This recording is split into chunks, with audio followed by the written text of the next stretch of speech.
Hello, everyone. This is Reverend Catherine Morrow with Wellness in Christ, and our biblical tip of the day comes from 1 Chronicles chapter 28, verse 9, and it goes like this.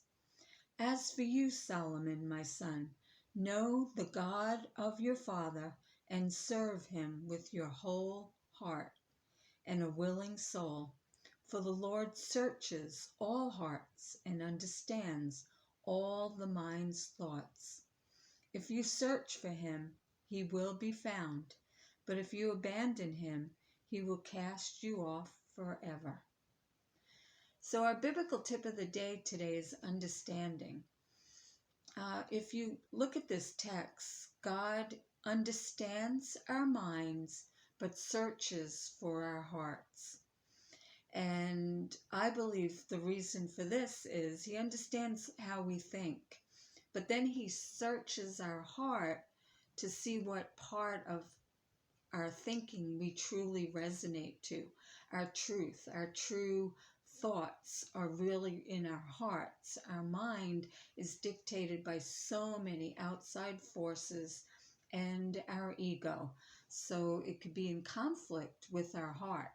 So our biggest objective is to get that truth from our heart and bring it up into our mind, and then we can take true action of God, and then we will always be with God. We won't be abandoning God, because if we let outside forces dictate what we're thinking and we take action on that, we're really abandoning God. We're not connecting to our heart, and it's so easy to be influenced. I don't watch the news, but I know many people do, and many people are very influenced over what they hear over and over and over again.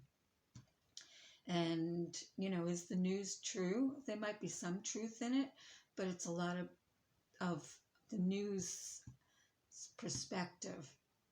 And so their perspective can influence your thoughts and then your actions. And, we don't want to be influenced by anyone except the voice of our heart when it is the truth of God. So if we're being influenced by outside forces, then we're allowing them to dictate us, and we are literally abandoning God. So we have to be very careful what we listen to, who we hang out with. You got to pick your friends right. And we can't, pick our family. Our family, we're placed with them. But we have to also be careful of what influences they have over us. And we have to make sure that it's in alignment with our heart. We can love others, but we don't have to take on their thoughts and their actions as ours. So we need to be very, very conscious of what's going on in our mind, because God is looking at that, and then he's searching our hearts to see where the connection is. So we don't want to be out of balance. We don't want to be disconnected from the truth of our heart. And we need to constantly keep washing what's inundated in our mind, and also our patterns, our patterns of our ego, to justify everything we think and say is right. And we have to know that the ego is an amazing thing. It helps us when we need strength, but we have to have our ego be in alignment with our heart as well. And if our ego is not in alignment with our heart, then we think and say and take action on things that really aren't the truth of our heart.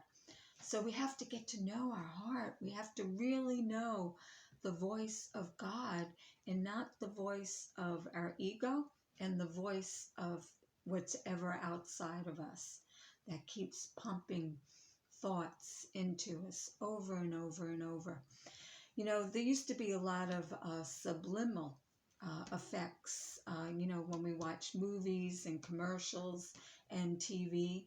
Well, now it's blatant. It's not even subliminal anymore. It's just right out in front how certain dark forces, I'm going to call them dark forces, are pushing an agenda that isn't the truth of God, isn't our truth. And being conditioned over and over, we start believing it. And then our action starts following it.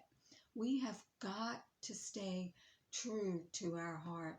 We have got to know the voice of our heart and the voice of what's being projected from the outside that we're bringing in that is not our truth. Many times a day, I might get a thought or a feeling, and I always ask the question, where is God in this? Where is God in this? So before I make any decision, before I speak any words, I ask silently, where is God in this? Where is God in this? And hopefully my ego separates and I can really listen to the truth of my heart, which, takes a lot of work.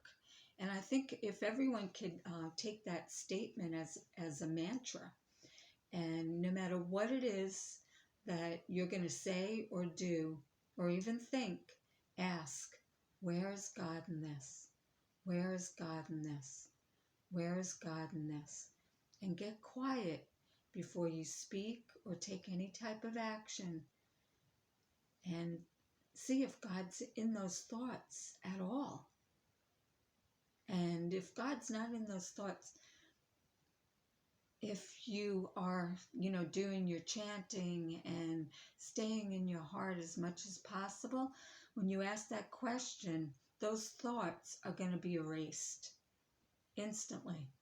And you're not going to speak what you thought that you were going to say, and you're not going to take the action of what you thought you were going to do.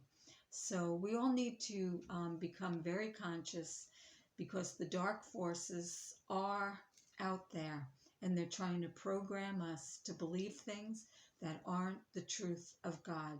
And believe me, God is able to see what we are following. And we want to make sure that we're following God and not anything else.